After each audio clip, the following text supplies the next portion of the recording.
One of the biggest problems I see over and over again is an unbalanced mix. You push up the guitars, then suddenly the drums disappear. Or you bring up the bass and now the vocals sound muddy. Sound familiar? But what if I told you there's a simple trick you can start doing right now to help you get your song balanced fast? In this video, I'm going to teach you a foolproof way to balance your mixes. And it's such a simple thing to do. Something else that I want to give you to help you get your mixes sounding good is my free rock and metal mixing cheat sheet. It's got a ton of great starting points for EQ and compression for pretty much any instrument in a rock or metal mix. That's my free gift to you. So the first thing we need to do is we need to generate a pink noise file. So I'm just going to do that using this software called Audacity. We're going to go to pink and we're going to make the amplitude, I don't know, 50%. Now, this is going to be our reference for how loud we want to adjust all those different instruments in our song. So let me export this. And for all of you that have signed up for a membership for Raytown Productions, these files are available for free download on the members only post. So check that out. So I've imported this pink noise file that we just created. Sounds like this.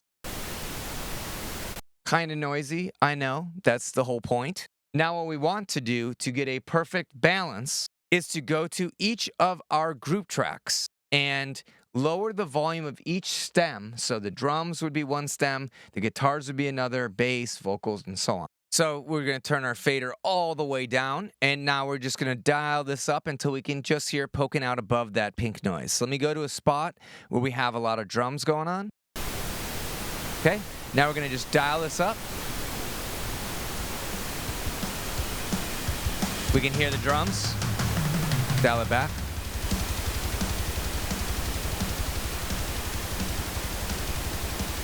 And because this is a hard rock song, we want to maybe make the kick and snare a little bit louder than that pink noise. So I'm going to leave it set to this. So it's a little hard to hear the cymbals, but that's okay. We can make any fine-tuning adjustments later. Okay? Let's leave that alone. Let's go to the next one, which is bass guitar. So let's go to our bass stem or our bass group track, and let's just do the same thing. We're going to turn this all the way down to negative infinity, and we're going to ride this up. So I can hear the bass right there. Dial it back.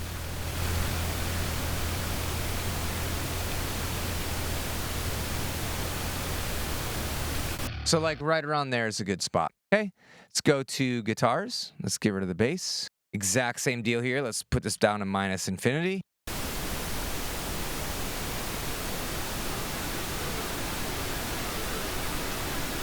That's a guitar solo. Let's go to the different part.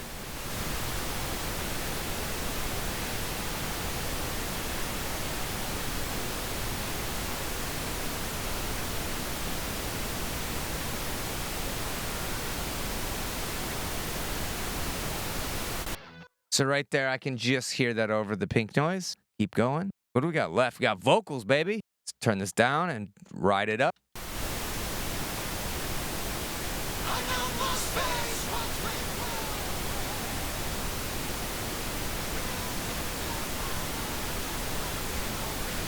Right there's a good spot. We can just hear it over the top of that pink noise. Now we have all this orchestral stuff. Let's check that out. All right, so let's dial that one in. Let's bring that down to minus infinity, dial it up.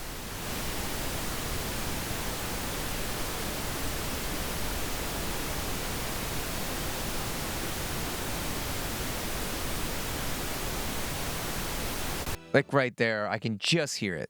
So that is the basic strategy. What this does is it kind of gets rid of all the bias that we might have when we're trying to set levels when there's all this stuff going on, because we perceive certain frequencies as louder than other frequencies. So by having the pink noise there, it gives us a reference point to then try to just listen for something that jumps out above it.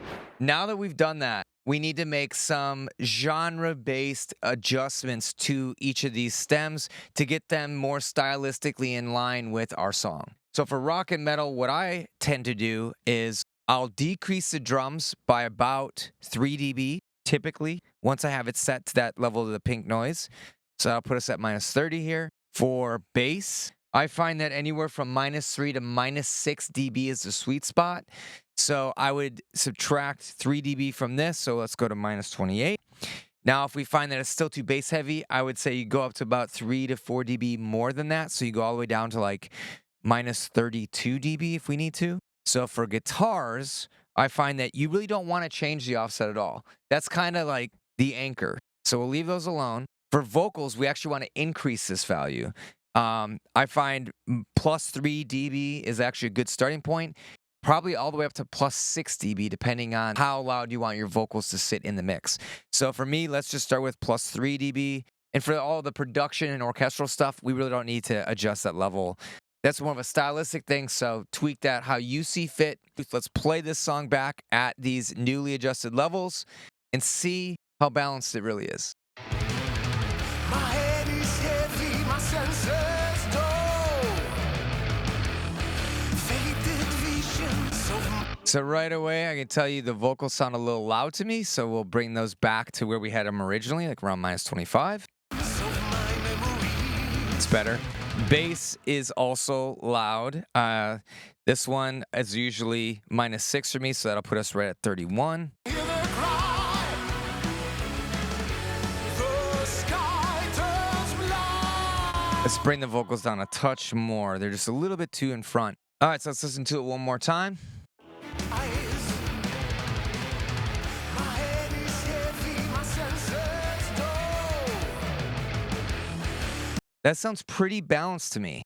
So the beauty of this is that it gets us in the ballpark in an unbiased way so we can very quickly identify what the real problems are in the mix and then make those quick volume adjustments so that our song has the right balance. Now, it's always a good idea to check in with our references because when you do this, sometimes you can lose perspective. So I'm just going to very quickly just listen to a quick reference I have here. We want to make sure nothing is really out of balance with our references. Into his the head of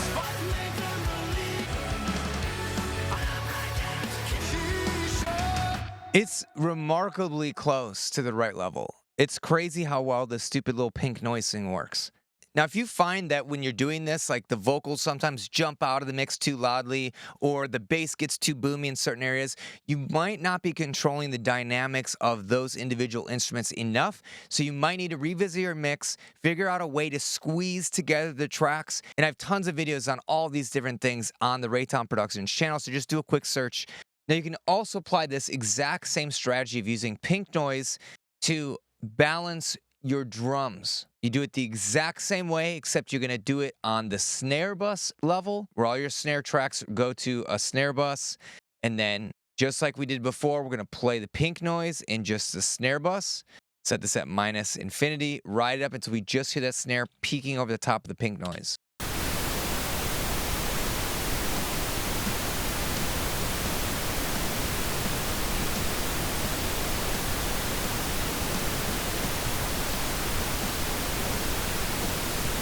Right there.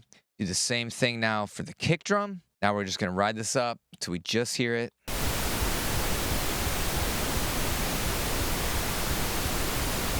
Okay, right around there.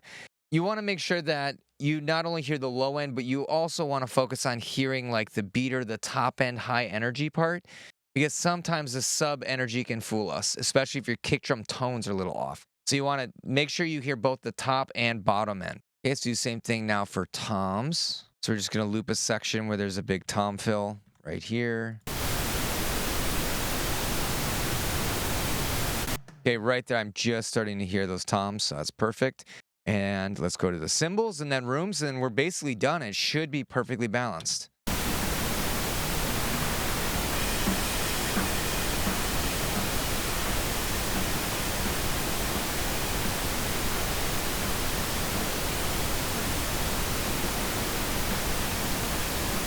Okay, right there, I'm just barely hearing it. Maybe tuck it down a tiny bit more.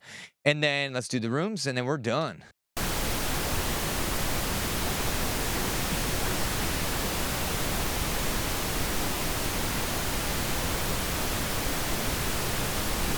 Like right there. I just lose hearing that, the body of the snare right here. So this is the good spot. All right, let's listen to all the drums now played back together. Let's get rid of that pink noise. And the drums should be perfectly balanced now. Let's see if it really worked. I don't know. We'll find out.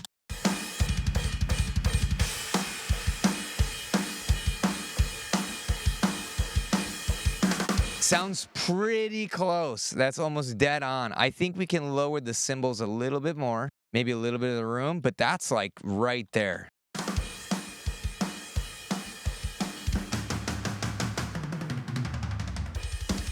Toms sound like they're at the right level. Man, this pink noise thing is the real deal.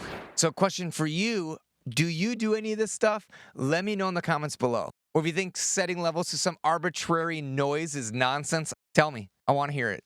If you are a member of this YouTube channel, don't forget to download these free files. I have them waiting for you. If you're not a member, that's cool. You can still download my free rock and metal mixing cheat sheet. That link is in the description. I'm Bobby Bale of the Mixing Mastering Engineer at Rayton Productions, and I'll see you in the next video.